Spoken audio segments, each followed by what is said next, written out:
Avant de commencer, je vais faire une petite présentation pour vous dire pourquoi j'en suis là aujourd'hui, pourquoi je suis là, et pourquoi l'association Mission Angélus. Et en action de grâce, et aussi pour implorer l'Esprit Saint, eh bien on va simplement, vous pouvez rester assis, hein, c'est pas très important. Ce qui compte, c'est le cœur, mais de dire simplement un Ave Maria, parce que si on cherche l'Esprit Saint, on est sûr de le trouver en Marie. C'est là où il est le plus présent. Et des fois, on cherche, on l'implore, c'est très beau, mais si vraiment on le désire pleinement, évidemment, c'est dans la Sainte Vierge, c'est par la Sainte Vierge. Et c'est en elle, hein, si on lui dit tout, si on lui confie tout, eh bien, elle nous donnera l'Esprit en plénitude, puisqu'elle elle sait ce que c'est, puisqu'elle l'a reçu, elle l'a accueilli pleinement. Donc, demandons à Marie aussi de recevoir l'Esprit Saint, afin de pouvoir parler de son Fils, par nos paroles, bien sûr, mais aussi par nos gestes, et par toute notre vie. Au nom du Père, du Fils et du Saint-Esprit. Amen. Je vous salue Marie, comblée de grâce. Le Seigneur est avec vous. Vous êtes bénie entre toutes les femmes, et Jésus, le fruit de vos entrailles, est béni. Sainte Marie, Mère de Dieu, priez pour nous pauvres pécheurs, maintenant et à l'heure de notre mort. Amen.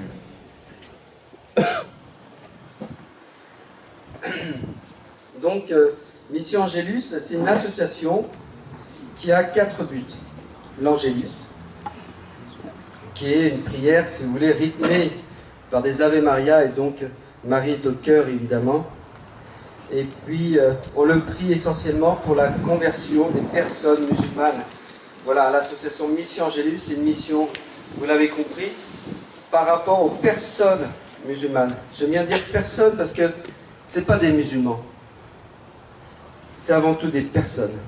Ils sont musulmans, ben, c'est comme ça, ils sont nés dans l'islam, mais ce n'est pas une fatalité, c'est pas réducteur. Ben, si c'est réducteur, justement, il faut vraiment leur montrer que, au-delà de l'islam, ils sont une personne et qu'ils peuvent découvrir Jésus, et que ce ne soit pas simplement des paroles, mais aussi une possibilité. Et justement, Dieu veut se servir de nous pour cela. Donc là, on prie l'Angélus. Vous savez, c'est une prière, l'Angélus, qui a été donnée, c'est le pape Calixte III qui avait demandé de prier l'Angélus de midi particulièrement, parce que l'Empire ottoman était aux portes de Vienne. Eh bien, aujourd'hui, on prie dans ce même esprit, non pas parce que l'islam est aux portes de Vienne, mais qu'il est au cœur des institutions européennes.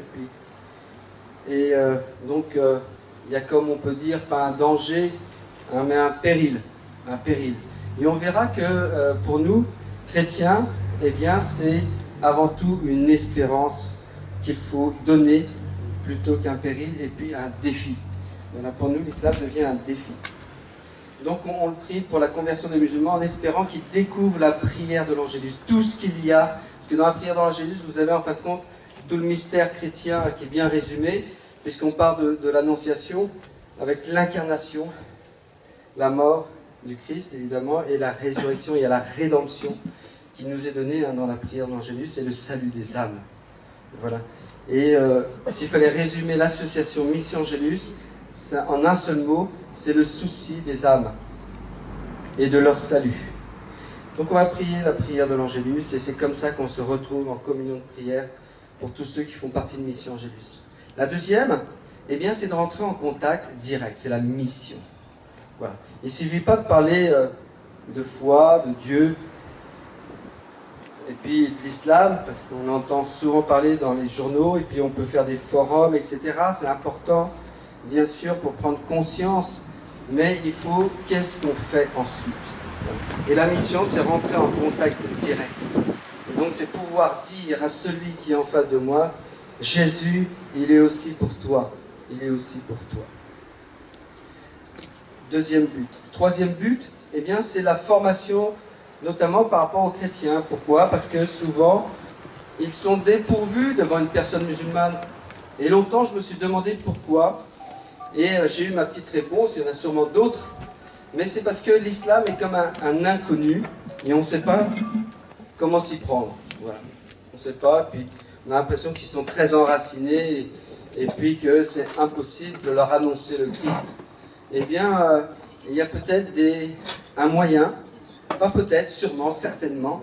Eh bien, il y a des possibilités, hein, et l'Esprit Saint vous en donnera, notamment pendant ces jours, mais tout au long de votre vie, hein, pour dire Jésus au monde. Voilà. Et puis, donc, on fait une petite formation, voilà, qui s'appuie, c'est pas intellectuel, hein, c'est avant tout une formation qui est pratique. Voilà, c'est basé sur l'expérience. Voilà. Après avoir vécu des temps de mission et puis parler avec des personnes musulmanes, on dit, voilà, bah, peut-être qu'il faudrait plus lui dire ci ou ça, voilà.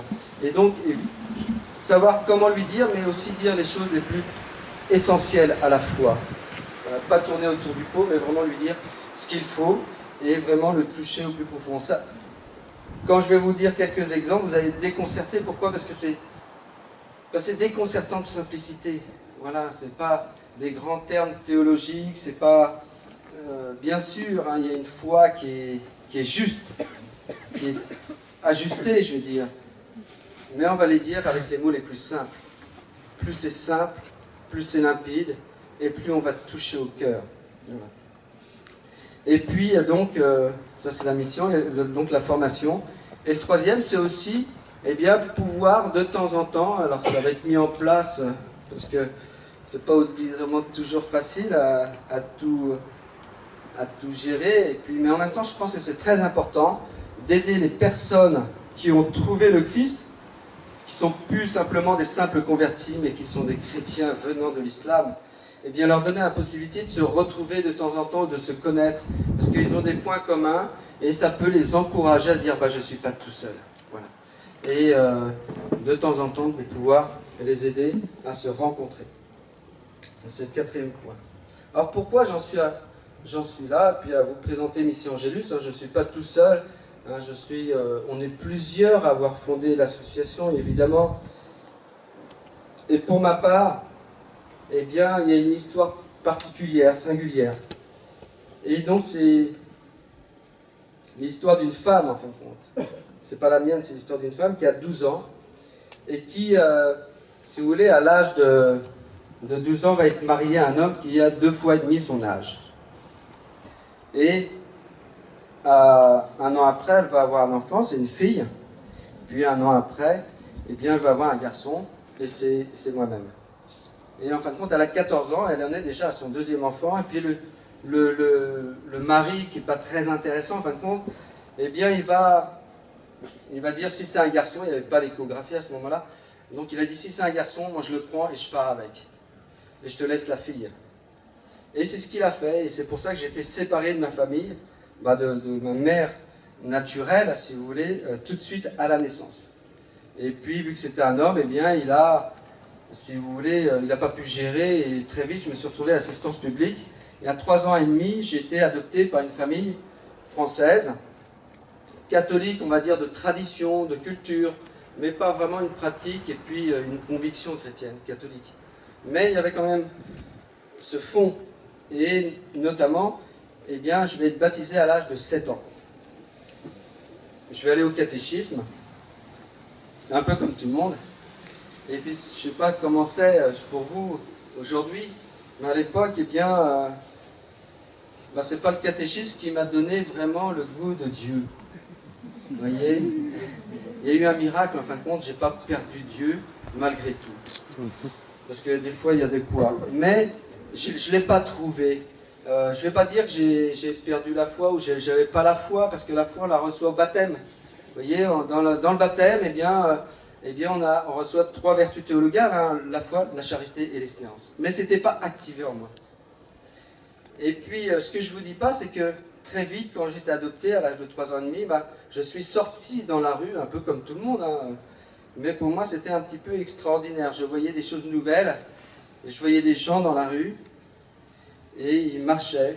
et puis des gens qui couraient des fois. Ils avaient un travail, ils avaient une famille, ils avaient une maison, ils avaient des enfants, ils avaient peut-être un chien, des poissons rouges. Mais si vous voulez, je me disais, mais pourquoi tout ça? Pourquoi les gens marchent dans la rue? Ils marchent vers qui? Vers quoi? Ils vont où? Et ça, pour moi, c'était une vraie question, c'est-à-dire pourquoi? Et très vite, vers 5, 6, 7, 8 ans, je me disais, mais pourquoi je me lève le matin? En fin de compte, pourquoi je vis? Vous voyez? Et c'était une question très simple, une question d'enfant, mais très profonde. Et elle était là. Et un jour, j'avais du mal à me lever, et je me suis dit, bah, lève-toi quand même, et un jour, tu auras ta réponse. Et effectivement, je l'ai eu. J'ai dû me dire ça, parce que je n'arrivais pas à me lever, vous voyez. Physiquement, c'était très difficile. Et j'en pleurais. Vous voyez, quand j'allais sur le chemin de l'école, avant, je me cachais, et des fois, j'en pleurais tellement c'était douloureux d'avancer vers je ne sais quoi. Voilà. Donc ça, c'était ma question. À 16 ans, j'ai eu la possibilité de faire un camp comme vous. Pas le même, c'était pas un camp missionnaire, c'était un camp vélo, mais un camp avec de l'aventure. Puis il y avait un prêtre, deuxième miracle, il avait la foi. Troisième, il parlait de Dieu. Alors ça paraît étonnant, parce que les prêtres ont la foi, mais à cette époque-là, je ne suis pas si vieux que ça, mais je ne suis pas si jeune que ça, et dans les années 80, si vous voulez, on ne parlait pas facilement de Dieu, même au sein même de l'Église, les prêtres n'en parlaient pas obligatoirement facilement. On faisait souvent des camps, c'était très social, mais il n'y avait pas ce côté spirituel qui était donné. Mais lui en parlait. Il parlait de Jésus, la Sainte Vierge, la prière, les sacrements, le pardon, l'Eucharistie. Il y avait une journée même silence, vous voyez, une journée désert, pour prier, méditer, prendre une Bible. Et on avait le droit juste à une Bible, il y a un crayon et un papier. Voilà. Et on partait avec un sandwich et on partait pour la journée dans le silence. À la fin de ce camp, eh bien, je me suis dit, c'est ce qu'il dit le prêtre, c'est ce qu'il dit. Eh bien, si c'est vrai, eh bien, je ne peux pas passer à côté. Je ne peux pas passer à côté. Et j'ai eu 4 mois de réflexion, et ce prêtre qui était assez spontané, eh bien, si vous voulez, il a dit, il m'a proposé d'aller dans un foyer de charité. Vous voyez, un foyer de charité, eh bien moi je ne savais pas ce que c'était, il ne m'avait même pas expliqué. Et puis j'étais un peu jeune, j'avais 16 ans, mais bon, il a dû se dire, c'est le moment peut-être. Et moi j'ai dit, bah, au lieu de traîner mes baskets dehors à rien faire, eh bien je vais le faire. Je lui ai dit, je vais faire ta retraite là, c'est bon. Et puis j'y suis allé, et si vous voulez, pendant 5 jours, c'est encore en silence, et là je revois encore un prêtre qui parle de Dieu. Et en même temps on prie. Mais qu'est-ce que c'est que tout ça? Et c'est là que j'ai acheté ma première Bible. C'est très important. Pourquoi? Parce que quand je l'ai acheté, eh bien c'est une façon de dire, Seigneur, je te choisis, même si je ne te connais pas. J'ai décidé, voilà, de prendre cette Bible, de l'acheter. Donc je fais un choix personnel, c'est la responsabilité. Et en revenant sur le chemin du retour, vous savez, j'étais dans une vieille voiture, à l'époque c'était les 4L, il faisait beaucoup de bruit. Et puis tout le monde braillait là-dedans, on était 3, on était 4 ou 5 peut-être même.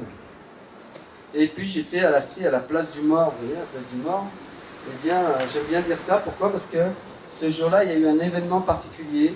Eh bien, je ne peux pas vous dire combien de temps ça a duré, mais j'ai eu ce que je cherchais. J'ai eu cette réponse, j'ai eu la certitude du Christ. La certitude du Christ. Alors, ça a peut-être duré 30 secondes, ça a peut-être duré un quart d'heure, une demi-heure, je ne sais pas. Tout le monde parlait, personne ne s'apercevait de rien, mais c'était dans le secret de Dieu. Eh bien, j'étais là et il me donnait ce qu'il était. Et j'ai cru au Christ, si vous voulez, dans toute sa vérité, dans toute sa plénitude. C'est-à-dire, je ne me suis pas dit, Jésus, c'est peut-être vrai. C'est une vérité, non, c'est la vérité et toute la vérité. Et donc, pour cette raison-là, toutes les paroles du Christ dans l'Évangile, pour moi, encore aujourd'hui, ça n'a pas changé. Eh bien, c'est vraiment Dieu qui me parle, mais à la lettre, vous voyez, même s'il faut tenir l'esprit, eh bien, tout ce que Jésus dit. Après, bien sûr, il y a des paroles, on peut les interpréter, etc. dans la Bible, mais les paroles de Jésus, c'est quand même particulièrement puissant. Hein. C'est la vérité qui s'exprime dans les paroles de Jésus, en Jésus. Et donc j'ai cru, si vous voulez, j'ai tout reçu. En quelques secondes, j'ai tout reçu. J'ai pas tout compris, mais j'ai tout reçu. Et vous savez, on s'en rappelle toute sa vie un jour comme ça. Et je pense que le malheur des chrétiens aujourd'hui, eh bien, c'est que ils ont été baptisés, donc ils sont chrétiens, ils vont à la messe, peut-être tous les dimanches, mais ils n'ont pas fait cette rencontre, peut-être. Et je dis ça sans jugement, hein. Je dis simplement parce qu'ils ne veulent pas l'annoncer. Et je pense que quand on a rencontré le Christ, eh bien, on veut l'annoncer. C'est pas possible. Quand on a découvert le Christ, vous savez, ça change une vie. Du jour au lendemain, d'une demi-heure à l'autre, vous réalisez petit à petit qu'en fin de compte, vous êtes fait pour la vie éternelle. Rien que ça. Pour moi, la vie, elle était terrestre. Et après, c'était... on finit dans un trou, point final. Donc, la vie n'avait pas vraiment de sens. Je ne comprenais pas pourquoi il fallait faire métro, boulot, dodo, travailler, être honnête, aimer. Tout ça, pour moi, ça ne servait à rien, puisque de toute façon, je finisse dans un trou. Mais une fois que vous comprenez que vous êtes fait pour la vie éternelle, la vie devient simplement un pèlerinage. Hein, c'est une contingence. C'est pas fait pour durer. Mais par contre, c'est précieux parce qu'on peut se préparer à cette rencontre qu'on va faire avec Jésus, justement. Et on ne peut pas le garder pour soi. C'est tellement énorme. Vous voyez, on peut pas, et très vite, moi, j'ai toujours eu ces sens. Après, on est tous différents, hein, mais je suis sorti de la voiture tout de suite. J'étais voir mon voisin et puis je lui ai dit, mais Jésus, il est aussi pour toi. Bah oui, parce que je ne comprends pas et c'est difficile à comprendre. Après, quand on a reçu Jésus, c'est difficile de comprendre les gens qui vivent sans la foi. Et encore aujourd'hui, moi, je ne comprends pas. Je peux comprendre qu'on puisse vivre sans la foi, mais ce que je ne comprends pas, c'est qu'on ne se pose pas des questions. Et la plupart des gens, ils vivent sans se poser de questions. Et ça, c'est pour moi un mystère. Mais bon, je leur dis, mais comment ça se fait? Tu marches et tu ne sais pas où tu vas? C'est dingue quand même. Voilà. Et si vous voulez, si je vous dis ça par rapport à ce camp avec ce prêtre qui parlait de Jésus, pourquoi? Parce qu'après, un an après, j'ai fait un autre camp. C'était le tour du Mont Blanc, vous voyez, avec un autre prêtre. Et donc, on part, on est une trentaine, une quarantaine, cinquantaine, je ne me rappelle plus. Et puis, mais ce prêtre-là, qui était très bien, très vertueux, très logistique, très doué pour la logistique, très bien organisé, etc. Mais il ne parlait pas de Dieu, parce qu'il pensait que c'est peut-être la liberté de chacun, je ne sais pas. Après, je ne vais pas justifier ce pourquoi, mais il ne parlait pas de Dieu. Eh bien, si j'avais pas rencontré un prêtre qui parle de Dieu, je dis un prêtre, mais ça peut être un chrétien, eh bien, je ne serais pas chrétien aujourd'hui.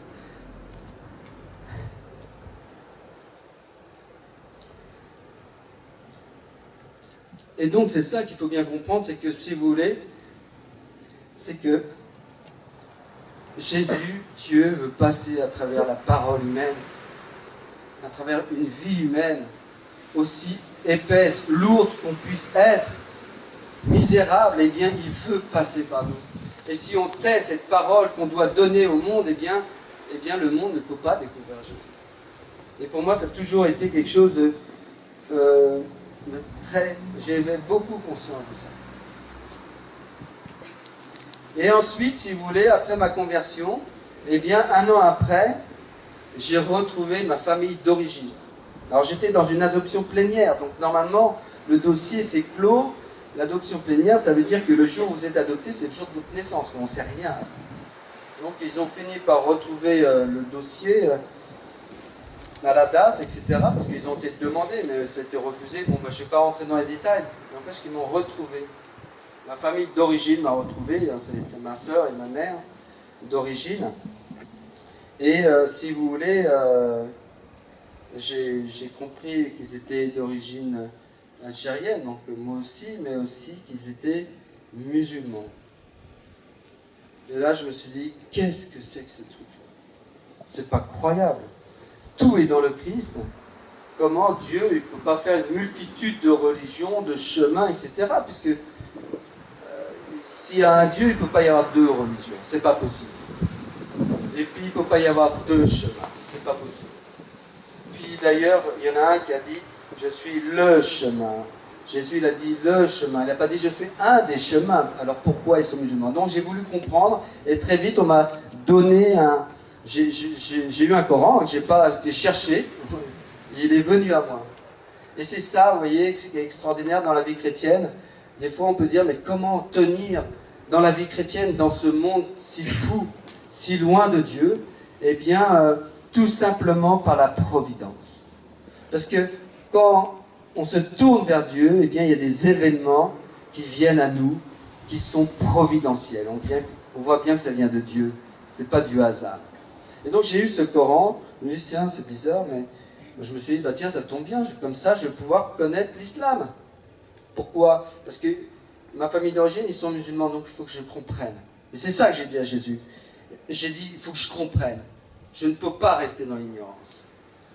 Et il m'a pris au mot, et effectivement, bah, il a écouté en tout cas, et j'ai eu ce Coran, et je me suis dit, c'est la meilleure façon de connaître l'islam. Pourquoi? Parce que là, je ne vais pas simplement écouter des personnes qui parlent de l'islam, aussi érudits qu'elles soient, ou même les musulmans, etc., ou des chrétiens, etc. Non, là, je vais à la source. Voilà. Et d'ailleurs, les frères musulmans, vous savez, ils appellent le Coran la constitution même de l'islam. C'est le Coran. Donc je me suis dit, là c'est sûr, je vais comprendre. Et donc, ce que je fais, bah, je l'ouvre. Et je regarde un passage, et je vois Jésus n'est pas crucifié. Et il appelle Issa. Mais je reconnais que c'est Jésus. Pourquoi? Parce qu'il est né d'une vierge. Dans l'humanité, hein, il n'y en a pas 36. Hein. Il n'y en a qu'un. Et donc c'est Jésus. Et donc je me dis, mais déjà ils l'ont appelé Issa. Étonnant. Puis c'est un faux semblant, il n'a été ni tué, ni crucifié. Je me suis dit, mais c'est dingue. C'est dingue. Un bouquin qui dit que Jésus n'a pas été crucifié. Même si j'ai pas la foi, ce Jésus de Nazareth, tout le monde sait bien qu'il a été crucifié. Il y a une vérité historique, vous voyez. Et ce qui m'a choqué, je vais vous dire après le deuxième exemple. Donc je continue à tourner. Mais ce passage-là, je ne vous dis pas, je l'ai relu au moins 15 fois. Parce que j'en revenais pas. Jésus n'a pas été crucifié. J'en revenais pas. Et je tourne, et c'est quelqu'un qui me dit, toi, tu es tombé sur les mauvais passages. Quelqu'un qui fait du dialogue. Sans annonce. Parce que le dialogue, c'est bien. Mais le dialogue pour l'annonce. C'est même pas dialogue et annonce, c'est dialogue pour l'annonce. Et en fin de compte, je tourne, et je tombe sur la sourate 9. C'est la sourate, vous savez, du djihad. Il y en a 3. Et 3 principales. Et il y a un verset, c'est le verset 5, c'est le verset du sabre. Et là on dit, combattez et tuez les associateurs partout où vous les trouvez. Mais s'ils se repentent, qu'ils accomplissent la zakat et la salat, eh bien laissez-les tranquilles. Tranquille, c'est pas le mot tranquille, mais laissez-les en paix, car Dieu est bon et miséricordieux. Voilà, si on se convertit, hein, qu'on devient musulman, Dieu nous laisse tranquille. Donc je me dis, mais je m'arrête quand même, tuer les associateurs partout où vous les trouvez. Tuer. Oh, ça me choque. Et je continue et je vois d'autres passages un peu similaires avec ce mot tuer. Un katala qui veut dire en fin de compte massacrer. Je ne le savais pas à ce moment-là, mais tuer quand même. Je me dis, c'est pas possible, ça ne peut pas venir de Dieu. Et alors là, j'ai 17 ans. J'ai pas fait de théologie, hein, j'ai pas un doctorat en théologie, j'en ai toujours pas d'ailleurs, ni en islamologie, il faut bien dire, c'est pas de la théologie en islam, c'est de l'islamologie plutôt. Parce que de la théologie, c'est une étude sur Dieu. On n'étudie pas Dieu dans l'islam. D'ailleurs, on dit rien sur Dieu, si vous regardez bien. Et je me suis dit, ça ne peut pas venir de Dieu. Et très vite, en refermant le Coran, si vous voulez, que j'avais dans les mains, j'ai pensé à ma famille, évidemment, musulmane, à l'origine, mais à tous ces musulmans, en me disant, mais l'islam a détourné des milliards d'âmes du Christ, qui est le chemin qui nous conduit au Père. C'est lui qui nous donne, Jésus, eh bien, le chemin de sainteté. Eh bien, eux, ils ne l'ont pas. Ils ne l'ont plus parce qu'ils l'ont eu dans leurs ancêtres en tout cas. Je me suis dit, et là j'ai refermé en me disant, on ne peut pas laisser faire ça. Il faut qu'ils connaissent le chemin qui conduise à Dieu. Il faut qu'ils connaissent Jésus. Voilà. En refermant. Après, il y a eu beaucoup d'années qui se sont écoulées. Dieu est très patient. Mais, parce que j'ai toujours eu un côté missionnaire, mais un petit peu comme ça, mais jamais construit comme ça, comme dans une association où on va fédérer du monde, parce qu'il faut aller vers celui qui ne connaît pas Jésus, mais pas y aller tout seul. Voilà. Bien sûr, il faut y aller dans ce sens qu'on peut avoir de l'Église. Et puis, surtout, de l'envoi. Voilà. C'est-à-dire qu'on ne s'envoie pas en mission, mais on la reçoit de quelqu'un qui est un responsable d'Église. Et c'est l'Église qui nous envoie, et c'est aussi la plus belle manière de recevoir l'Esprit Saint qui va nous aider justement à annoncer. Donc je me suis dit, on ne peut pas laisser faire ça. Et en fin de compte, je vais vous dire presque mon âge, mais plus de 30 ans après, je me dis, on ne peut pas laisser faire ça. On ne peut pas laisser ces personnes sans connaître le Christ, sans connaître le chemin qui conduit à Dieu. On n'a qu'une seule vie et on ne la refera pas. Cette journée, une fois qu'elle sera passée, on ne pourra pas la revivre. Ouais. Et il ne faut pas arriver là-haut en disant « Ah, si j'avais su. Si j'avais su. » Bien sûr qu'on se le dira un petit peu. Regardez Saint Vincent de Paul, il était à l'agonie, presque à l'article de la mort, et quelqu'un dit « Oh, vu la vie que vous avez eue, vous risquez rien. » En disant « Ouais, vous avez été très charitable, vous avez aimé Dieu, votre prochain. » Et lui, il pleurait sur son lit en disant « J'ai pas assez aimé. » Eh bien, au moins, essayons de faire le minimum. Non, il ne faut pas faire le minimum, il faut faire tout ce qu'on peut. Voilà. Mais bien sûr, avec la grâce du Seigneur, tout ce que je dis, c'est que par la grâce. Rien ne se fait sans la grâce. Sans moi, vous ne pouvez rien faire, nous dit Jésus. Eh bien, cette parole-là, un jour, on l'expérimente parce que Dieu nous appauvrit de plus en plus. Mais c'est beau, parce que si on est pauvre, eh bien, on est obligé d'appeler Dieu. Et c'est en fin de compte Dieu qui va venir agir en nous, par nous, et pour celui qui est en face de nous, et qui ne connaît pas Jésus. Voilà, vous comprenez pourquoi j'en suis à cette mission.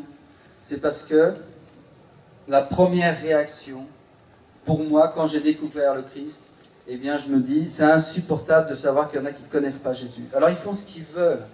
Ils sont libres. Ils sont surtout responsables. Mais nous, on doit leur laisser libres. Non, ils ne sont pas libres, justement.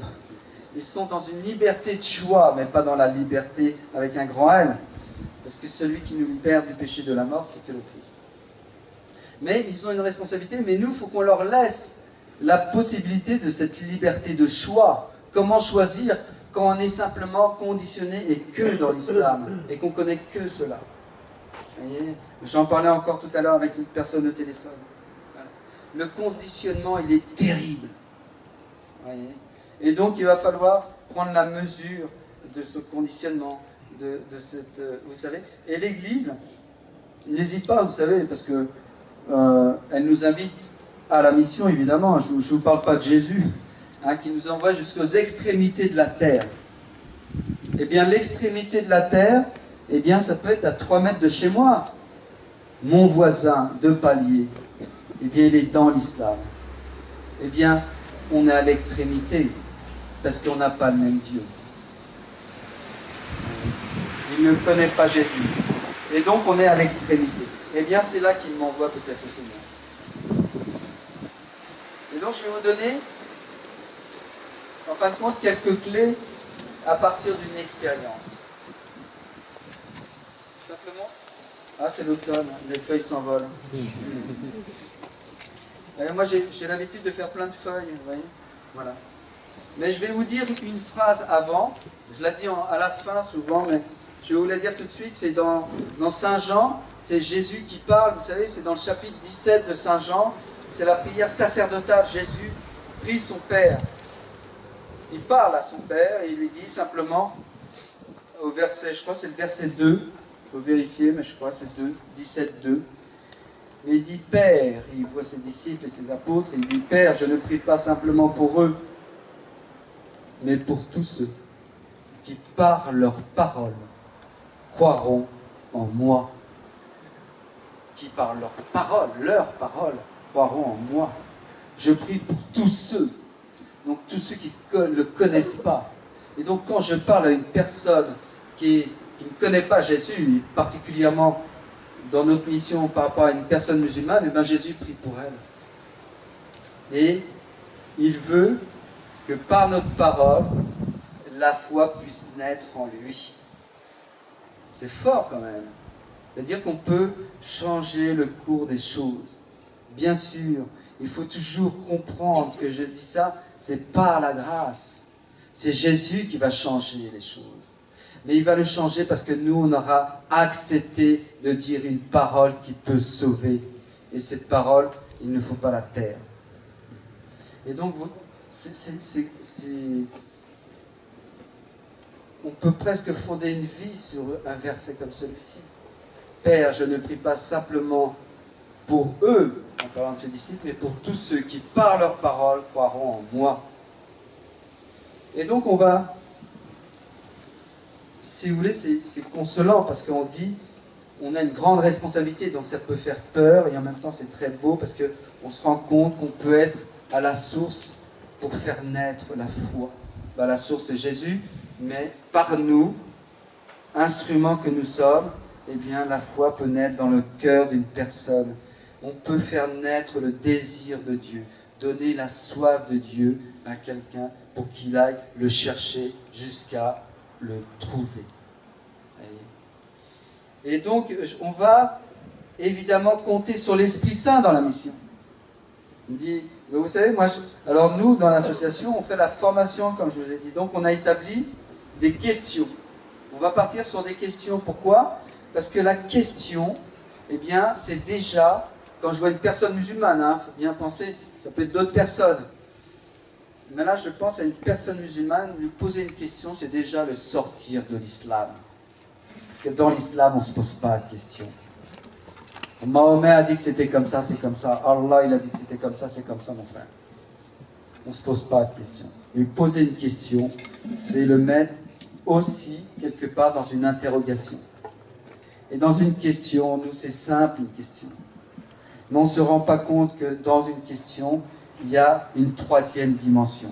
Voyez, imaginez la question, elle est écrite là, mais il y a une profondeur. C'est ce qu'on appelle la réflexion. Bien ça, il ne connaît pas.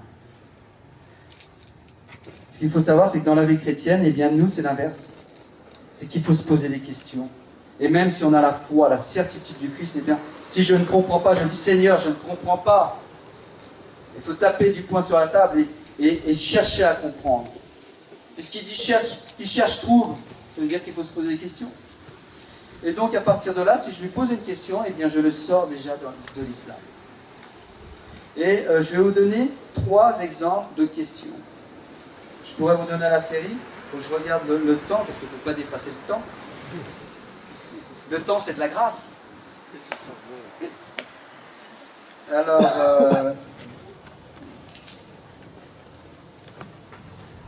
je vais simplement vous dire les questions les unes après les autres. Parce que j'ai une personne qui peut-être veut m'islamiser. Voilà la première question. Qu'est-ce que l'islam peut m'apporter et que je n'ai pas dans ma foi chrétienne? Sachant que cette question sous-entend toutes les autres. Et surtout toutes les autres réponses chrétiennes. Parce que effectivement, moi, je vais pouvoir lui apporter quelque chose parce que je suis chrétien et qu'il n'a pas. Je ne vais pas lui apporter d'ailleurs quelque chose. Je vais lui apporter quelqu'un qui va répondre à toutes ces questions les unes après les autres. Donc, qu'est-ce que tu vas m'apporter? Et c'est marrant parce qu'après, on fait l'expérience.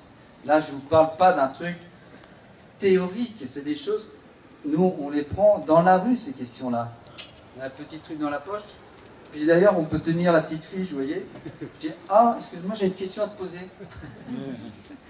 Qu'est-ce que l'islam peut m'apporter que je n'ai pas dans ma foi chrétienne? Mais il faut être simple. Et c'est ça, souvent, on est... Bah, si vous ne manquez pas de simplicité, de spontanéité, donc Pour un adulte, c'est peut-être plus difficile. On veut apprendre les questions par cœur. Non, je ne connais pas par cœur, c'est pas grave. Je sors mon petit calepin. Et puis à la fin, j'ai pas terminé. Je lui dis, oh bah tiens, je te les laisse. Elles sont pour toi. Effectivement, elles sont pour lui. Je n'ai rien à cacher. Parce que tout est révélé. Vous voyez, n'a rien à cacher. Et donc, la deuxième, c'est est-ce qu'il suffit d'être né dans l'islam pour dire que c'est la vérité? C'est une question de vérité. Mais moi, je me pose, vous voyez la question, est-ce qu'il suffit d'être né dans l'islam pour dire que c'est la vérité? Parce qu'il veut dire c'est la vérité, mon frère. C'est la vérité de la vérité. Ah bon? Bah ouais, parce que c'est la religion de la vérité, c'est marqué 36 fois dans le Coran. La religion de la vérité. Ben moi, j'ai pas la religion de la vérité, j'ai la vérité, j'ai la personne. Je suis habité de cette vérité. Et vous voyez bien ces questions. Quelle est ta relation à Dieu? Essentielle, évidemment. Comment fais-tu pour le paradis? Que penses-tu de la violence qu'il y a dans le Coran? Quelle est la puissance de ton Dieu? Et je pourrais rajouter, quelle est la puissance de ton Dieu qui ne sauve pas?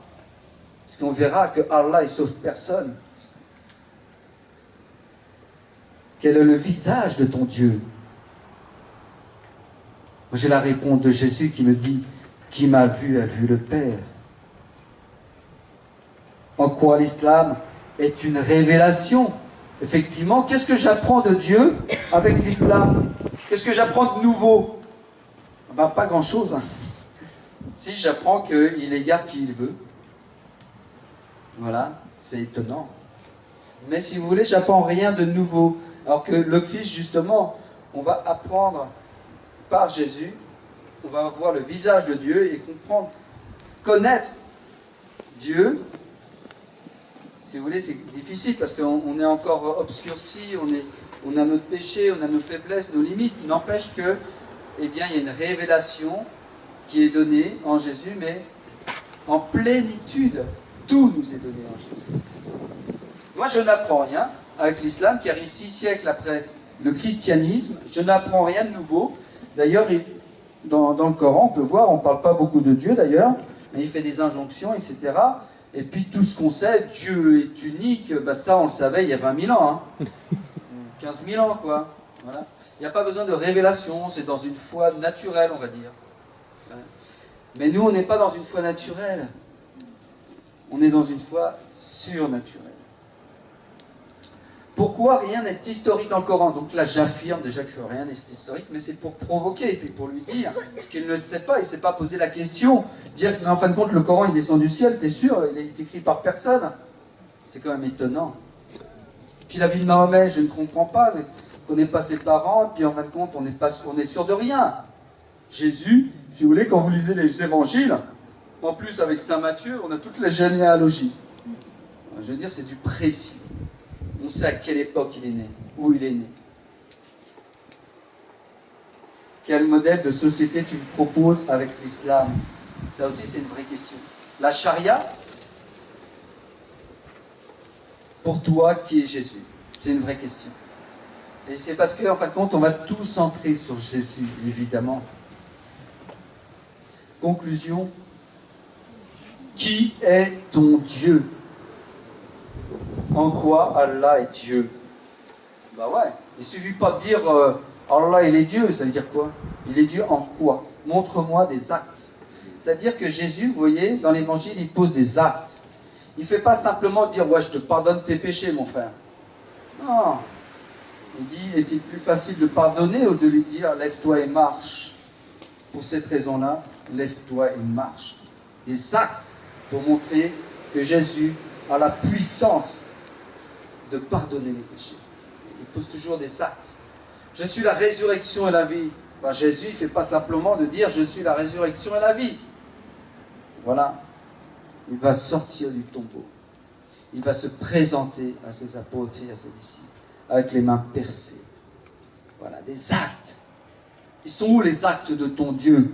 D'ailleurs, je vais lui demander, moi je suis prêt à me convertir à l'islam. Donne-moi seulement un acte de ton Dieu. D'ailleurs, on va prendre un acte important, l'acte de la miséricorde. Pourquoi? Parce qu'il y a 114 sourates, et dans 114, il y en a 113 où il y a marqué Dieu est le miséricordieux, le tout miséricordieux. Ce n'est pas un verset, c'est marqué en premier. Alors je lui dis, ton Dieu il est miséricordieux. Oh, ouais, il est miséricordieux. Alors donne-moi un acte de miséricorde de ton Dieu et je deviens musulman. Bah ouais, comme ce soit un grand silence. Bah oui, nous on a des actes de miséricorde. Jésus est la miséricorde du Père qui nous est donnée. Elle est incarnée. Et elle va jusqu'au bout. Dieu se donne entièrement, totalement à Jésus.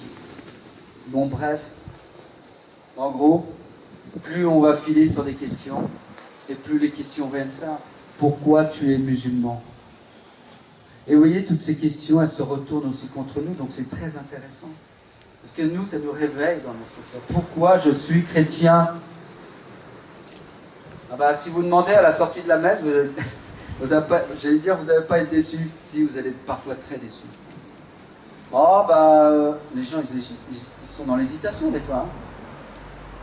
Parce que j'ai rencontré Jésus. Pour ça que je suis chrétien. C'est tout. Rien de plus, rien de moins. J'ai fait une rencontre. Bien sûr. Et donc, je lui ai demandé, pourquoi tu as rencontré l'islam? Ah, très bien. Voilà, et puis la dernière, c'est aussi une affirmation. Pourquoi Allah de l'islam n'accomplit aucun acte de miséricorde et autres actes? Il n'y en a pas. On est dans des paroles, des écrits, mais c'est des paroles. Voyez. Et c'est ça qui est important, c'est très simple. Et des fois, on cherche des choses compliquées, des solutions, des explications. Non, soyons simples. Montre-moi ton Dieu qui n'agit pas. En fin de compte, c'est ça. Ton Dieu qui ne sauve pas. Voyez. Mais si je peux affirmer ça avec force, c'est parce que moi, j'ai un Dieu qui agit et qui sauve. Puis il ne me sauve pas du péché, de la mort comme ça, quand j'arrive là-haut. Non, chaque seconde qui se fait, eh bien Dieu me sauve, me donne sa grâce. Je l'accepte ou je la refuse. C'est pour ça que parfois on tombe dans le péché. N'empêche qu'il me donne chaque jour, eh bien, la grâce dont j'ai besoin. Et si vous voulez, ces questions, je vais en prendre la question, peut-être pas la plus, c'est la plus importante, c'est la question du salut. Vous voyez, le salut, c'est quoi? C'est Dieu qui vient nous sauver de la mort et du péché. Ça, en fin de compte, il vient nous redonner la vie. Parce qu'on l'a perdu avec le péché originel, on est devenu des mortels. Vous voyez? Eh bien, il va vaincre la mort pour cela. Alors, je vais lui poser la question, eh bien, mais avant, pour qu'il puisse me sauver, il faut que j'ai une relation à Dieu. Parce que Dieu ne va pas me sauver sans moi. Il veut que j'accueille le salut. Et donc, il faut une relation à Dieu. Et donc, je vais lui dire, quelle est ta relation à Dieu? Et une personne musulmane va toujours dire la même chose. Et c'est pour ça. Alors, il y en a qui me disent, oh ouais, mais attends, ta méthode, là, il n'y a pas besoin de ça. Moi, j'ai l'Esprit Saint, mon frère. Moi, j'ai l'Esprit Saint. Moi, je prie, là, je fais des louanges, et hop, j'ai l'Esprit Saint. Ben, je lui dis, ouais, je suis d'accord. Tout à fait. Mais l'Esprit Saint, il est peut-être aussi là. C'est-à-dire qu'il n'y a pas d'exclusivité. L'Esprit Saint, il est partout. Et surtout, dans un travail. Parce que si j'étudie, si je travaille mes questions, si je travaille ma rencontre avec celui que je vais voir, eh bien ça, c'est aussi un acte de charité. L'Esprit Saint, il ne pourra être que présent. Voyez. Donc, le travail qu'on accomplit, on va se poser des questions, on peut se dire, oh, je suis peut-être un peu trop rationnel. Mais Dieu est dans le rationnel, il est dans ma raison, il n'est pas autre part, il est partout. L'Esprit Saint va m'inspirer, et surtout, il inspire ceux qui ne sont pas paresseux. Oh non, non, moi, j'y vais comme ça, la fleur au fusil, j'aurai l'Esprit Saint, quoi. Non, j'ai le droit de travailler. Quand je suis invité chez des amis, eh bien, je me prépare. Je me prends une bonne douche, je me fais beau. Et j'y vais, peut-être avec un présent. Eh bien là, c'est la même chose. eh bien je me prépare, eh bien je prends une bonne douche. Vous avez compris? Une bonne confession. L'Esprit Saint passera d'autant plus. Une bonne confession. Je m'habille, je mets les vêtements nouveaux. Et puis aussi, j'apporte un présent. J'ai vu là-bas, devant la chapelle, il y a plein d'évangiles. Eh bien voilà, lui laisser quelque chose. C'est pour toi. C'est un trésor, je te le donne, c'est gratuit. Vous savez, on dit des fois, oh ouais, mais oh oui, il faut que ce soit gratuit. Il faut faire la mission, c'est gratuit, bien sûr. Mais c'est pas complètement gratuit. On le paye très cher. Il faut se lever le matin. Mais quand il fait froid l'hiver, à 8 h du matin, c'est un samedi, j'ai travaillé toute la semaine. Oh non, j'ai pas envie d'y aller. Tiens, je reprends un café, je me recouche, quoi. Il fait chaud là dans mon duvet là, ou sous ma couette.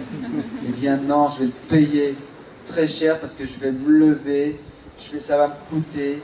Je vais avoir peut-être un boulet au pied en y allant. Très bon signe. Parce que ça veut dire que il y en a un, ça gêne. Il y en a un qui n'aime pas le salut des arts.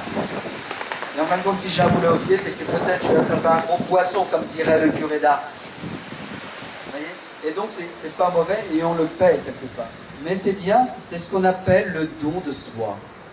Eh bien, vous voyez, ce qui est extraordinaire, c'est que l'islam, à travers la rencontre d'une personne musulmane, eh bien, ne va pas devenir un péril, mais devient un moyen de sanctification et pour moi de me rapprocher du Christ encore plus, de me donner encore plus à Dieu. Donc c'est extraordinaire. Voilà. Et donc, je veux dire, quelle est ta relation à Dieu? Eh bien, il va me dire, je fais mes prières, je fais mon ramadan. Il ramadan. Il rame très fort. Mais il ne sait pas où il va. On va voir ça plus tard. Et donc, je vais faire mon pèlerinage.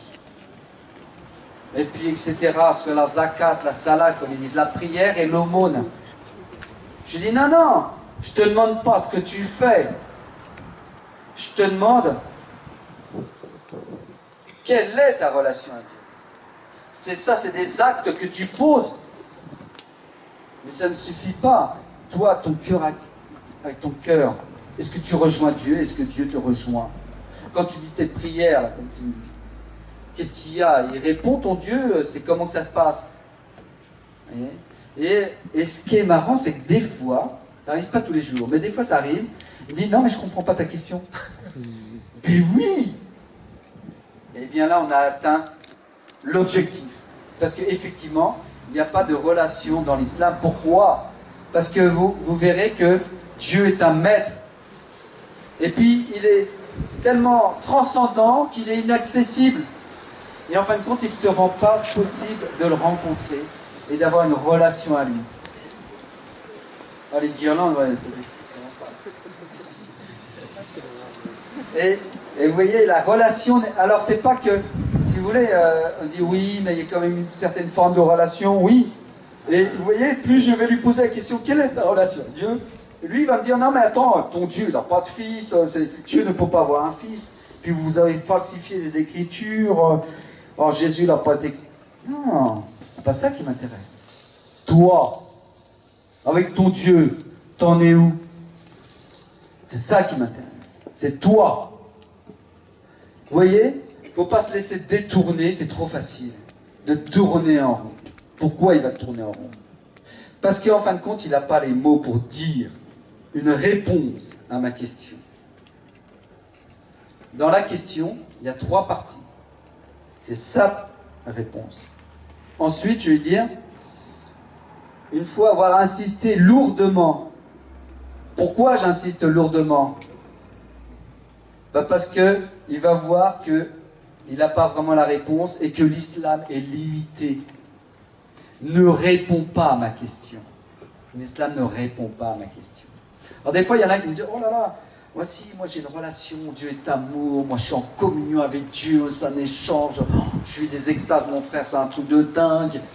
Je dis, je ne vais pas le mépriser dans sa relation à Dieu. Je vais lui dire, c'est très beau ce que tu vis. C'est très beau ce que tu vis, mais tout ce que tu me dis n'est pas dans l'islam. D'ailleurs, si vraiment tu vis cela, une vraie communion avec Dieu, je t'invite à lire l'Évangile.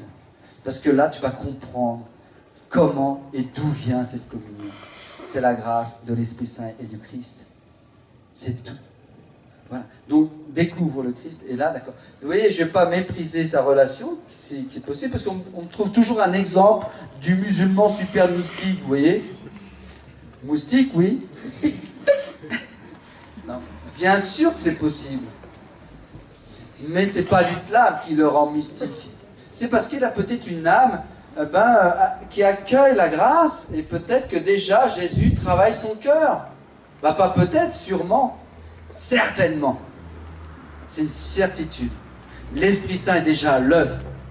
Il nous précède. Ça, c'est très important à retenir. Il nous précède, l'Esprit Saint. Et des fois, vous rencontrez des personnes, eh bien, vous ne savez pas, vous lui dites Jésus, il est pour toi, mon frère. Et enfin, non, non, pas du tout, pas du tout. Et en fin de compte, au bout de 3 jours, vous allez discuter avec la personne, vous allez continuer la discussion et dire, ouais, en fait, je t'ai jamais dit, mais j'ai vu Jésus. Et en fin de compte, vous voyez, elle me disait non, etc. Et en fin de compte, l'Esprit Saint m'a précédé. Et ce qui est fort, c'est que dans la mission, eh bien, c'est que quand je parle, l'Esprit Saint, évidemment, est avec moi. Non pas parce que je suis un saint, mais parce que je suis un pauvre. Et que sans lui, je ne pourrais pas. Sans moi, vous ne pouvez rien faire. Il a pitié de moi. Il a pitié de moi, il va m'aider. Parce qu'il veut que cette personne découvre le Christ. Quand on dit, vous savez, dans le Notre Père, que ta volonté, que votre volonté soit faite, eh bien, on est sûr, et c'est ça qui est beau, pour nous, si on a besoin, dans la mission, vous savez, on a besoin de motivation, parce qu'il ne faut pas se voiler la face. Là, c'est facile parce qu'on est en groupe. Mais le jour où on se retrouve à 2, à 3, dans une ville, on dit, tiens, c'est samedi matin, on y va. Puis samedi matin, au téléphone, t'es sûr, là, il fait froid. Oh, moi, j'ai un mal de dos. Oh, j'ai fait la fête toute la nuit, j'ai un mal de crâne. On se trouve toujours des excuses. Non, il faut que je révise, là, c'est pas possible. On se trouve toujours des excuses. Et donc, il faut se trouver des motivations. La première, c'est de se dire qu'on est sûr de faire la volonté du Père qui est dans les cieux. Que ta volonté soit faite. Et c'est la plus grande des paix intérieures qu'on peut avoir. Vous voyez, la plus grande. Il n'y a pas plus grand que d'être sûr d'être en conformité avec ce que Dieu désire. Et puis le deuxième, si on peut essayer de trouver, motivation, eh bien, c'est de se dire, eh bien, je vais faire l'expérience, on le sait qu'après ça, mais je vais faire l'expérience de l'Esprit Saint. Parce qu'on revient, on part avec un boulet, et on revient toujours avec des ailes. On dit, oh, c'est dingue, j'ai dit des choses, jamais j'aurais pensé les dire. Oh, c'est dingue. Oh là là là là. Et on découvre qu'on est capable de parler de Dieu. On a cette capacité de parler de Dieu. Vous voyez? C'est extraordinaire. Et en fin de compte, qu'est-ce que fait l'Esprit Saint? Il va déployer en nous notre personnalité. C'est extraordinaire. Il fait de nous une personne. C'est beau quand même. Et puis, la troisième, il donne une troisième simplement. C'est important les motivations.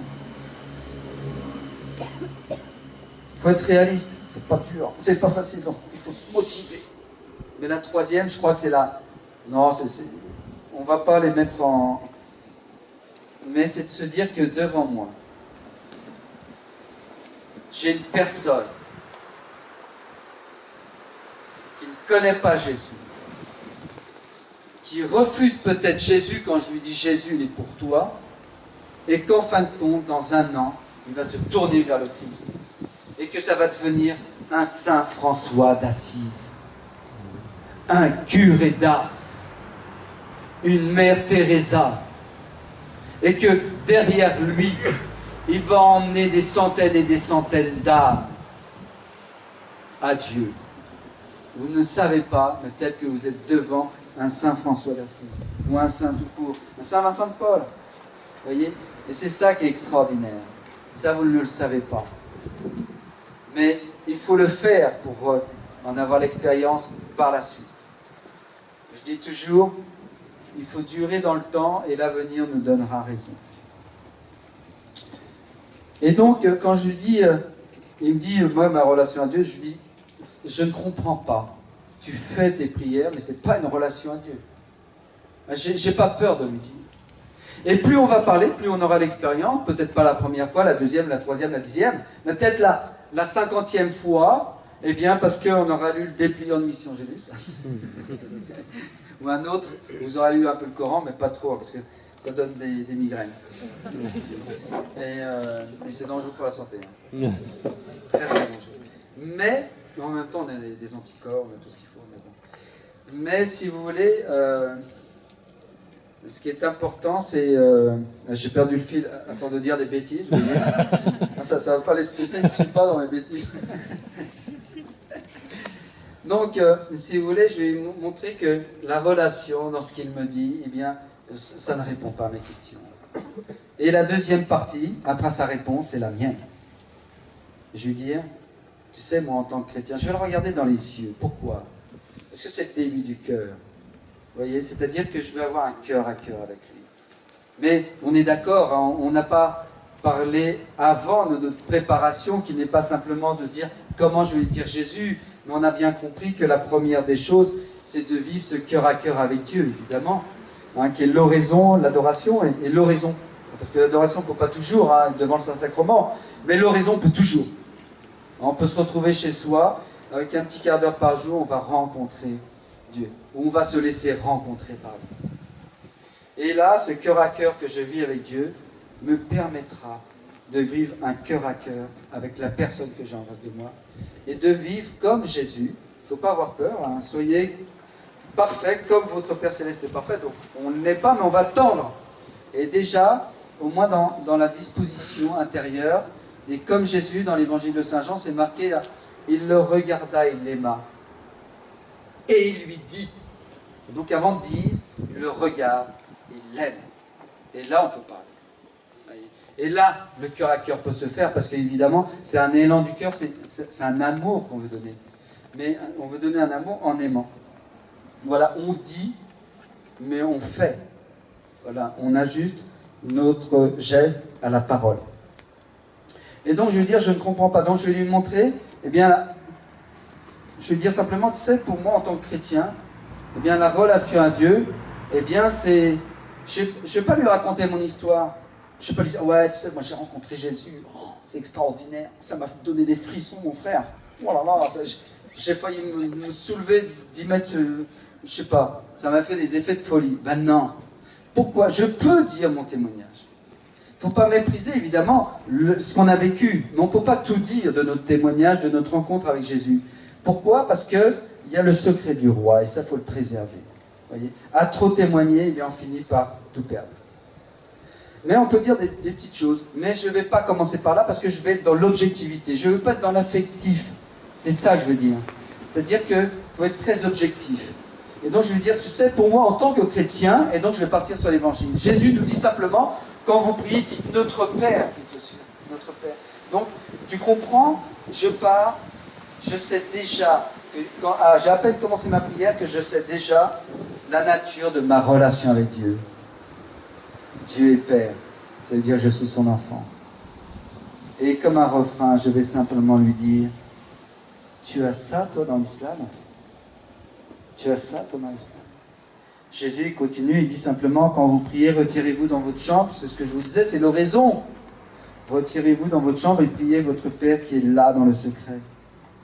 Dans toutes ces paroles que Jésus dit, il y a un mot, et c'est le plus important.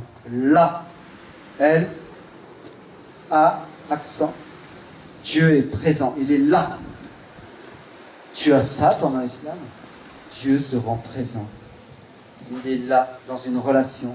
Et pas une relation, parce que tout à l'heure j'ai écourté, mais pour répondre à ça, à ce qu'il me dit par rapport à l'islam, de la relation, je vais pouvoir rajouter, si peut-être la 50e fois, comme je disais tout à l'heure, je vais dire, mais non, en plus dans l'islam, il n'y a pas vraiment une relation, je trouve c'est bizarre. Je prends un petit air naïf, vous voyez, un petit air naïf. Je dis, c'est bizarre. Moi j'ai vu dans le Coran, ben c'est... On peut regarder, hein, vous pouvez vérifier, hein, c'est la sourate 36. Eh bien, Dieu est le maître et moi je suis son esclave. Vous êtes mes esclaves, obéissez-moi donc. voyez, il y a un rapport de maître à esclave. Moi, je trouve ça étonnant quand même. Je vais lui dire, vous voyez, et je ne vais pas l'épargner apparemment. Mais pourquoi je me permets de parler comme ça? Vous dire, bah, c'est pas gentil de lui dire ça. Tu lui lances un pic? Non, c'est pas ça. Vous savez, quand une maman voit son enfant dans la cuisine et il veut mettre la main un peu partout, et puis sur la gazinière, il y a la plaque chauffante, elle prend sa main d'une manière vive. Non, ça va pas, tu vas te brûler. Eh bien là, c'est un petit peu ça. C'est le même sentiment que j'ai. Je vais lui montrer que l'islam ne lui permet pas de rencontrer Dieu. Mais que même l'islam l'éloigne de Dieu. Vous voyez? Et qu'il n'y a que Jésus. Donc je vais lui montrer que Jésus, il va me dire, Jésus, tu sais ce qu'il me dit, moi? Jésus, il me dit, eh bien, demeurez en moi comme moi je demeure en vous. Tu te rends compte? Ma prière avec Jésus devient communion. Tu as ça dans l'islam. Et donc, je veux lui montrer qu'il peut vivre cette communion. Et c'est la troisième partie. Je vais lui dire simplement, c'est aussi pour toi, si tu veux. Troisième partie. Je lui annonce. C'est aussi pour toi. Tu veux une relation à Dieu? Eh bien, tu peux, maintenant, tout de suite. Effectivement, pourquoi tout de suite? Parce qu'ensemble, on pourra prier le Notre Père. On peut l'inviter. C'est tout de suite. C'est pas demain. C'est maintenant. Mais par contre, il faut choisir Jésus. Et il y a une deuxième conséquence. Ça va dans la première, mais il y a deux raisons. Mais il faut choisir Jésus. Il faut choisir. Donc c'est ton choix. C'est ta responsabilité. Je ne pourrais pas le faire pour toi. Mais par contre, toi, tu peux choisir de choisir le Christ. Et donc, tout de suite, c'est possible d'avoir une relation à Dieu. Je l'invite. C'est aussi pour toi. Et un jour, peut-être que tu seras mon frère. Parce que, vous savez, trop facilement on dit « Oh, on est tous frères. Tous frères en humanité. » Non. Ça ne veut pas dire grand-chose. Frère en humanité, c'est qui notre père? Il n'a pas de visage. Pour qu'il soit mon frère, il faut qu'on ait le même père. Et on n'a pas le même père. Par contre, je lui montrais aussi effectivement que dans cette relation, si Dieu est père, je suis son enfant. Et donc, effectivement, vous pourrez regarder dans le prologue de Saint Jean, mais à ceux qui l'ont reçu, le Christ, il a donné pouvoir de devenir enfant de Dieu. Ouais. C'est aussi pour toi, si tu veux. Tu peux devenir enfant de Dieu. Et un jour, on sera vraiment frère dans le Christ. Parce qu'on n'est pas enfant de Dieu tout seul. On ne l'est pas le Christ. Mais lui peut le devenir avec nous. Et on sera en communion les uns avec les autres. Voilà. Vous voyez, je lui propose cette relation à Dieu. Possible. Voilà, c'est palpable. Et puis je vais dire, comment tu fais? Je pars sur une autre question parce que le temps passe. Comment tu fais pour aller au paradis? C'est simple. Je ne vais pas dire comment tu fais pour être sauvé, parce que c'est déjà trop compliqué. Quand vous regardez le salut dans l'islam, sur Internet, vous voyez, une fois j'ai tapé le salut dans l'islam, parce que je me dis, tiens, qu'est-ce qu'il pense du salut? Dans l'islam, comment on pense? Je tape. Je regarde. Comment on se serre la main, quoi? Salut, mon frère. Pourquoi? Parce que, eh bien, suivant, c'est un mécréant, un musulman, une femme, un noir, un blanc, etc., on ne se serre pas de la même manière. Et puis d'ailleurs, on ne serre pas la main. C'est ça un mécréant. C'est ça, c'est les salutations. Mais il n'y a pas le sens du salut, en tant que tel avec un grand S. Alors maintenant, ils vont l'employer aujourd'hui. Mais parce qu'ils christianisent l'islam de plus en plus pour le rendre acceptable. Tariq Oubrou, qui est imam de Bordeaux, avait dit, il parlait des conversions dans les deux sens. Il dit, ah, c'est normal parce qu'on est deux religions de concurrence. Concurrence. Oui, parce qu'on est deux religions de rédemption. Faux! La rédemption n'est que dans le Christ. Il n'y a que le Christ qui sauve. Et si tu n'accueilles pas le Christ tel qu'il est, vrai homme, vrai Dieu, fils de Dieu, mort sur la croix, ressuscité, tu n'es pas sauvé. Celui qui croit en moi et sera baptisé sera sauvé. celui qui ne croit pas sera condamné. Il n'y a pas de rédemption dans l'islam. Ils ont enlevé justement, dans ce Coran qui paraît un petit peu fourre-tout, eh bien il y a quand même une logique très forte. C'est que Jésus n'est plus Jésus, il est Issa, donc c'est plus un sauveur. Le nom n'est plus sauveur. Il n'est plus sur la croix, donc on a enlevé la rédemption. Vous voyez, tout est logique. Et donc je vais dire, comment tu fais pour aller au paradis? On va me dire, je fais mes prières, je fais mon ramadan, et puis je fais mon ramadan, je vais faire mon pèlerinage, et puis je fais l'aumône, etc., etc., c'est reparti. Je dis, non, je ne comprends pas. Tu me dis que tu vas payer ton paradis à coup de prière, là? Je ne comprends pas. Et je dis souvent, je ne comprends pas, parce que c'est vrai, ça ne va pas. Et je vais insister. Alors sur cette question-là, je vous promets qu'il faut insister, et vous aurez toujours la même réponse. 9 fois sur 10. Mais maintenant qu'ils vont savoir les questions, et puis s'ils entendent, peut-être qu'ils chercheront d'autres réponses. Mais c'est pas grave, on n'a rien à cacher, au contraire. Il faut rentrer dans une réflexion. Mais ils vous diront, mais non, mais je ne comprends pas, tu vas pas être... Non, c'est vrai. Il admet qu'il ne pourra pas acheter son paradis à coup de prière. Et il finira par dire, mais en fin de compte, on n'est pas sûr. Je dis, comment ça, on n'est pas sûr? Non, on n'est pas sûr. Tu n'es pas sûr.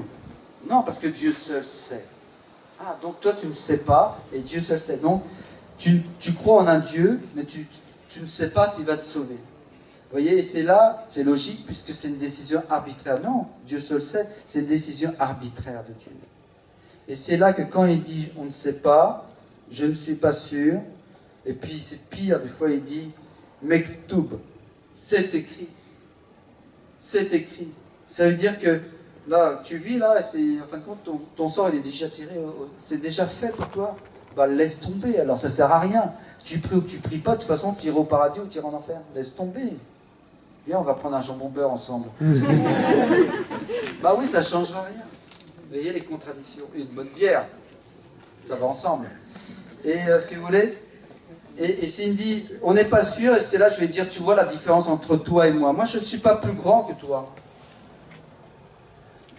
Je ne suis pas plus grand que toi. Je ne suis pas plus que toi. Mais j'ai plus que toi. J'ai le Christ.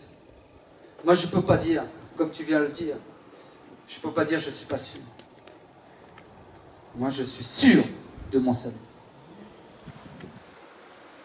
Celui qui croit en moi sera baptisé, sera sauvé. Celui qui mange ma chair et boit mon sang aura la vie éternelle. Aujourd'hui, tu seras avec moi au paradis. Alors beaucoup de chrétiens me disent, mais non, en fin de compte, on n'est pas vraiment sûr. Je ne comprenais pas cette question, ou cette réflexion. Je dis, comment ça, on n'est pas sûr? Mais si, on est sûr. Mais non, on n'est pas sûr. Il y a des chrétiens qui vont en enfer. Bien sûr qu'il y a des chrétiens qui vont en enfer.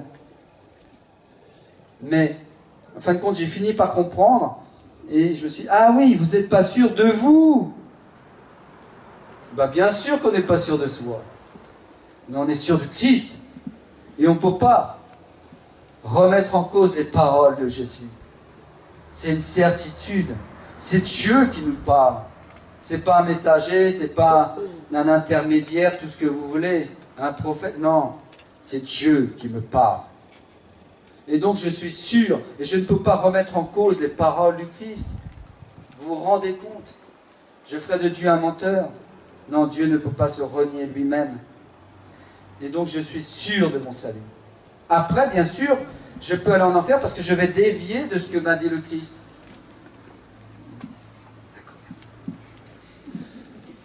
Je peux dévier, bien sûr, parce que Dieu ne va pas me sauver sans moi. Mais si je dis oui au Seigneur chaque jour, je suis sûr de son salut. Je suis sûr d'être sauvé. Et c'est cela qui me met en paix, intérieurement, vous voyez?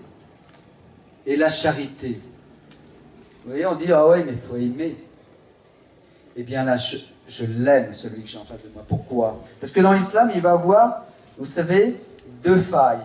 Plus que des failles, des angoisses. Et une détresse. L'angoisse de l'enfer, parce qu'il n'est pas sûr d'être sauvé. Eh bien, moi, je peux lui donner la paix mais que dans la mesure où il accueille le Christ. Et il peut. Je dis, tu peux avoir cette paix. Il faut choisir le Christ. Alors, mais demande de le rencontrer. Et on est toujours limité, bien sûr. Mais ça se terminera comme ça. Viens, appelle Jésus. Et puis, il a une détresse. Parce que quand il fait ses prières, eh bien, il n'y a pas cette présence de Dieu. Moi, il est là, présent, dans mon oraison, aussi aride qu'elle puisse être, même si je pleure, même si c'est aride. Et c'est normal. Pourquoi ? Vous savez, des fois, on a l'impression que Dieu est absent. Mais c'est important. Dieu nous fait souffrir. Dieu flagelle ceux qui s'approchent de lui. Et il nous rend comme une terre aride, altérée, sans eau. Pourquoi ? Pourquoi, Seigneur, tu ne réponds pas à mon appel? Je le dis souvent à une personne musulmane, parce que je dis, il faut appeler Dieu, il faut appeler Jésus. Mais attends sa réponse et sois patient. Parce qu'il va faire de toi une terre aride, altérée, sans eau. Il me dit, c'est quoi ça? C'est-à-dire qu'il ne va pas te donner sa grâce comme ça. Parce que, tu vois, il veut que tu sois complètement desséché. Ça paraît dingue. Il veut te faire souffrir. Oui, mais c'est surtout qu'il veut t'aimer absolument partout, en tout. Et donc, le jour où il va te donner sa grâce, plus ton âme sera comme une terre desséchée, et bien plus la grâce pourra tout recevoir de lui. Voyez? C'est pour ça qu'il permet l'épreuve. C'est pour encore plus le recevoir. C'est pour agrandir notre soif et notre capacité de l'aimer. Le jour, parce qu'on aura été une terre aride, eh bien le jour, on va recevoir si peu, mais ça sera tout, ça sera énorme, et on ne lâchera plus après notre Jésus. Vous voyez? Eh bien, je lui dis, il va faire ça peut-être avec toi, mais ne te dégoûte pas. Et je parle quand même, vous savez, évidemment, de la violence qui est dans le Coran, et j'ai toujours un Coran, vous n'en avez peut-être pas sur vous, mais moi j'ai toujours un Coran, parce que ce qui a monté l'islam, ce qui l'a fédéré, c'est un Coran, ce qui va le défaire, c'est un Coran. Il suffit de lui montrer. Regarde, c'est marqué. Et je suis dans l'objectivité quand je dis, que penses-tu de cette violence qu'il y a dans le Coran? Et il me dit, quelle violence? Non, je ne lui dis pas ça. Je lui fais lire un passage et je lui dis simplement, est-ce que tu peux me lire? Je lui montre un passage violent et je lui dis, qu'est-ce que tu en penses? Moi, ça me choque. Il me dit, mais non, c'est un problème de traduction. Je lui dis, la traduction, c'est en anglais, en arabe, en français, en chinois, il y a marqué tuer là. Qu'est-ce que tu fais? Non, mais c'est une question d'interprétation, de contexte. De contexte. Mais le contexte, il est le même. On parle des infidèles, des associateurs. Il y en a jusqu'à la fin des temps, mon frère. On faut tuer les infidèles. Le contexte reste le même. Et puis, c'est la traduction, c'est pas la bonne. Maintenant, il y a marqué tuer. Donc, à un moment donné, il faut bien insister. Il faut dire, non, je ne comprends pas. Comment tu peux accepter ça? Pour moi, c'est pas Dieu. Moi, mon Dieu, c'est Matthieu 5, 44, les béatitudes. La fin des béatitudes, tu sais, moi, mon Dieu me dit, aime ton ennemi et priez pour ceux qui vous persécutent. Tu as ça, toi, dans l'islam? Aimer ton ennemi. Vous l'avez vu dans le film L'Apôtre? On va quand même pas, l'imam qui répond, on va quand même pas aimer nos ennemis, ceux qui nous font du mal quand même. Il a raison, bien sûr, humainement, c'est complètement débile. C'est délirant. Mais on n'est pas de l'ordre de la nature, on est dans l'ordre du surnaturel. Dieu nous demande d'aimer, justement, et de tout donner. Et c'est là qu'on voit que c'est une parole surnaturelle, celle du Christ. Et c'est là toute la différence. On a toutes les armes, et en fin de compte, des fois, on ne les utilise pas. Vous voyez, ils ont des choses naturelles à nous dire, qui sont plus ou moins logiques, non, des fois pas très logiques, pas trop logiques. Mais en même temps, si vous voulez, eh bien nous on a tout, et des fois on ne sait pas le dire, eh bien, il ne faut pas hésiter, il faut être très simple, il faut parler avec son cœur. Et vous voyez, à la fin, je vais lui dire simplement, parce qu'il faut conclure, et donc je vais terminer par un texte encore de Saint Jean évidemment, mais je vais lui parler de Jésus quand même. Pour toi, qui est Jésus? Il va me dire, c'est un prophète. Je dis, c'est un prophète. Es-tu vraiment musulman? Je dis, oh ouais, je suis un vrai musulman, moi. Oh, mon frère. Voilà, je suis un vrai musulman, moi. Regarde. Ah oui, là. Oui, ils ont tous la barbe ici, mince. Mais si vous voulez, eh bien, je vais dire, non, alors il va me dire c'est un prophète. Je vais dire non, non, tu sais, c'est pas un simple prophète. Jésus dans le Coran, c'est le Messie. C'est marqué pas 14 fois. Vous voyez, moi je suis un dingue des dépliants, j'en ai fait un là. Sur Jésus et le Messie dans le Coran, vous voyez. Et donc je vais lui montrer qu'il est le Messie. Et donc, les prophètes, il y en a des tonnes, je vais lui dire. Mais le Messie, il n'y en a qu'un. Il n'y en a qu'un qui est né de la Vierge Marie. Et il est marqué dans le Coran. Et s'il faut s'appuyer sur une personne, c'est pas Mahomet, mon frère. Il est mort. Mahomet, il est super mort d'ailleurs. Jésus, il est vivant. Et donc on peut le rencontrer. Et on n'ose pas dire, voilà, il est mort, etc. Mais il y a des choses, il faut se permettre de dire, mais on peut le dire avec douceur, hein, moi je le dis autrement, mais on peut le dire avec douceur, mais je comprends pas, Mahomet, il est mort quand même. Jésus, il est vivant. Ouais, une fois, il y a une personne musulmane qui disait, ah ouais, Jésus, pour vous, vous savez, on fait ça souvent en binôme, on n'est jamais tout seul, mais on fait ça au moins en binôme. Et j'étais avec une dame qui a un certain âge, qui a une petite voix, et la personne qui n'avait pas de temps, justement, et ben, une demi-heure après, elle était toujours là. Elle dit, mais pour vous, Jésus, c'est un messager, comme pour vous. Et là, avec cette petite voix fluette, non, Jésus, c'est pas un messager. Elle le regarde dans les yeux et lui dit, c'est un sauveur. Silence. Moi, je lui avais parlé d'une manière tonitruante pendant une demi-heure. Il est reparti, à mon avis, avec cette petite voix. Simplement ça. C'est un sauveur. Il n'y a que ça. Et vous voyez, le but, même s'il ne devient pas chrétien, c'est au moins de l'empêcher de dormir. Comme j'essaye de faire ce soir avec vous. Non, pas du tout, on va aller se coucher après. Mais vous voyez, c'est ça. C'est-à-dire qu'il faut qu'il soit dans la question, dans le questionnement, et c'est un cheminement qui cherche, trouve. Et donc je vais terminer, vous savez, à la fin, je vais dire, c'est toi. Dieu, c'est important. Et je vais terminer sur cette phrase-là, c'est Jésus. Voilà ce qu'il nous dit, eh bien, dans l'évangile de Saint Jean au chapitre 12 et verset 46. Moi, Jésus qui parle, moi, qui suis la lumière, je ne suis pas venu dans le monde pour que celui qui croit en moi, je suis venu dans le monde, pour que celui qui croit en moi ne demeure pas dans les ténèbres. Si quelqu'un entend mes paroles et n'y reste pas fidèle, moi je ne le juge pas, car je ne suis pas venu juger le monde, mais le sauver. Celui qui me rejette, je parle à celui qui est en face de moi, celui qui me rejette, si tu rejettes le Christ et n'accueilles pas ses paroles, eh bien c'est ces paroles qui viendront te juger. Jésus ne te juge pas, vous voyez, c'est ça. Celui qui me rejette et n'accueille pas mes paroles aura pour le juger la parole que j'ai prononcée, c'est elle qui le jugera au dernier jour. Et quand on voit, je vais lui dire, c'est Jésus, il a quand même dit, je suis le chemin, la vérité, la vie. Saint Jean 14, il faut retenir 14, 6. Vous lui dites que ça. Je suis le chemin, la vérité, la vie. Il a dit ça, Jésus. Est-ce que, parce que je me suis posé la question, est-ce que c'est vrai ou pas? Il faut que je passe à côté si c'est vrai. Et il faut lui demander à Jésus, puisque c'est lui l'auteur des paroles, est-ce que c'est vrai que tu as dit ça? Et lui demander une confirmation. Et je lui dis toujours, et c'est toujours comme ça qu'il faut, à mon avis, terminer, l'inviter à rencontrer Jésus. Jésus. Tu sais, je pourrais te dire tout ce que tu veux. Eh bien, je ne vais pas te convaincre. Encore que j'aimerais bien humainement.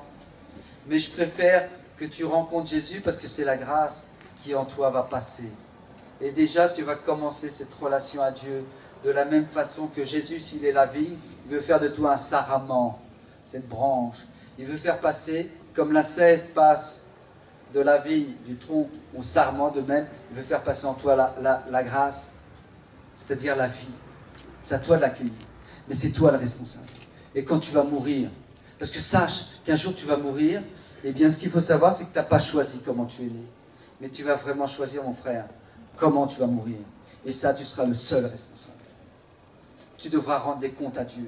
Tu ne pourras pas dire, oh ouais, je ne pouvais rien parce que moi j'étais né dans l'islam. Oh ouais, parce que je ne pouvais rien parce que là j'ai vu les grands-mères à la fin de la messe, ils disent, et critiquent tout le monde, donc moi je ne veux pas la messe. Ah, puis j'ai eu tel curé, il ne plaît pas. Non. Toi, qu'as-tu fait de moi? Voilà ce que te dira Jésus. Voilà. Ah, je ne connaissais pas la vérité. Mais est-ce que tu l'as cherché? Et vous voyez, l'amour qu'on peut avoir, eh bien c'est l'amour avant tout, l'amour de la vérité. On dit, ah c'est de s'aimer les uns les autres. Non, on sera jugé sur l'amour, mais l'amour de la vérité. Amour de Dieu et amour du prochain. Amen. Amen.